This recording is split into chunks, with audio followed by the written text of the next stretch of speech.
South Korea's government has announced that it has finalized an agreement to build nuclear-powered submarines in partnership with the United States.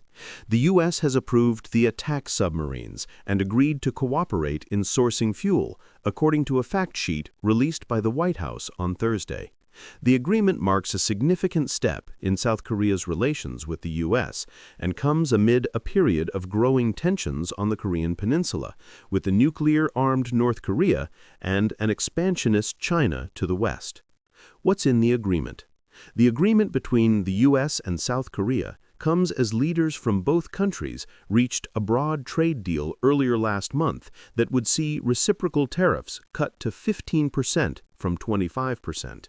U.S. President Donald Trump had slapped a tariff rate on Seoul of 25% earlier this year, which his counterpart Lee Jae-myung managed to negotiate down to 15% after Seoul said it would invest $350 billion, £265 billion, in the U.S., including $200 billion in cash investment and $150 billion in shipbuilding.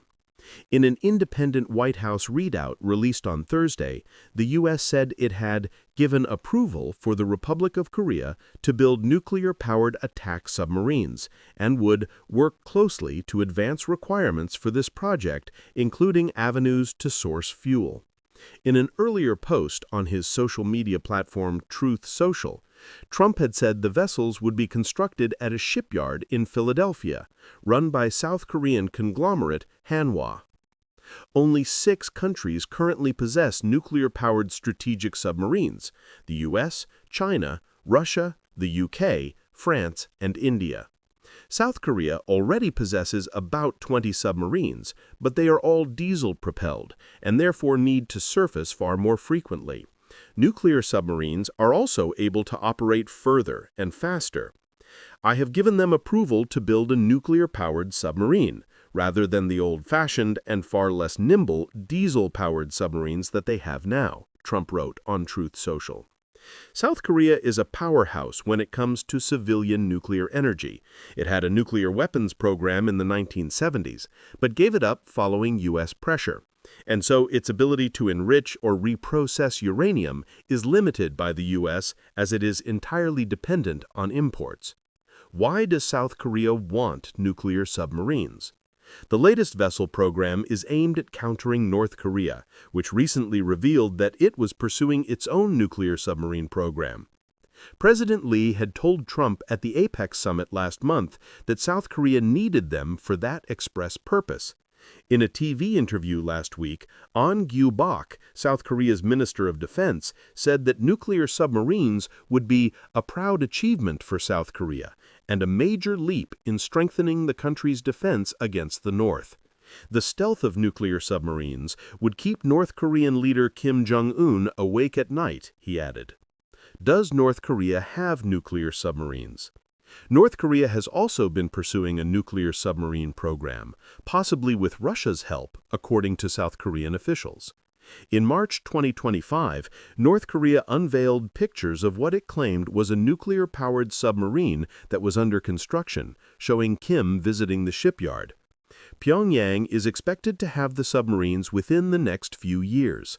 North Korea is also estimated to have an arsenal of approximately 50 nuclear weapons as part of its broader nuclear weapons program. Jo Bi-yoon, a research fellow at the Sejong Institute, suggested that Seoul's acquisition of nuclear submarines will help it stay apace in East Asia's escalating arms race. North Korea's nuclear weapon is an established fact, she told the BBC. South Korea acquiring nuclear submarines is only a step in the larger trend of rising tension. Will this inflame tensions on the Korean Peninsula? It is unclear how much the nuclear-propelled submarines will contribute to South Korea's defense capabilities, and though they are very expensive, they don't quite change the balance of power on the Korean Peninsula, according to some experts. Yang Yuk, a research fellow at the Asan Institute for Policy Studies, told the BBC that the nuclear sub's primary purpose is to assure South Korean voters that their government is responding to North Korea's nuclear threat. South Korea cannot develop its own nuclear weapons to counter North Korea's, Dr. Yang said. What's something that they can do? Fielding nuclear submarines. Dr. Yang believes North Korea might revel in the change, however, because it reinforces their justification to hold on to nuclear weapons, meaning it will become more difficult to demand that Pyongyang give up its nuclear arsenal. Zhou nonetheless emphasized the strategic advantage that South Korea stands to gain from the new submarine deal, describing it as a major change, which means South Korea is now a regional player. The best feature of a nuclear submarine is its speed. It can now go fast and far, and South Korea can operate together with more countries. What's in it for the United States? For Washington, support for South Korea's nuclear-powered submarine program likely aims to put pressure on both North Korea and China. Trump has put the burden of defense spending on the back of South Korea. South Korea will greatly expand its defense budget.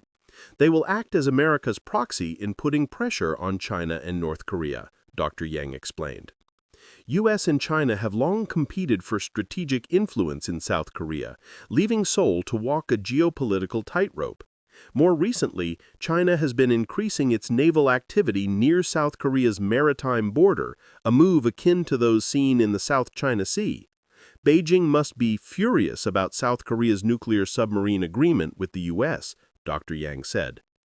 Following the deal's announcement, the Chinese ambassador to South Korea, Dai Bing, said he hoped South Korea would deal with this issue prudently, taking into consideration the concerns of all sides. Dai also added that Beijing was engaging with Seoul on the matter through diplomatic channels and emphasized that the security situation on the Korean Peninsula and in the region is still complex and sensitive. What's next?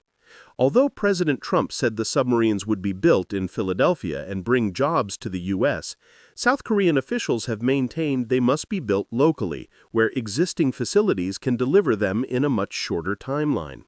South Korea's Prime Minister Kim Min-suk had himself said during a parliamentary hearing that the South Korean-owned shipyard in Philadelphia, quote, did not have the capability to build such vessels, according to reports. Hanwha, who owns the shipyard, has yet to comment on the matter.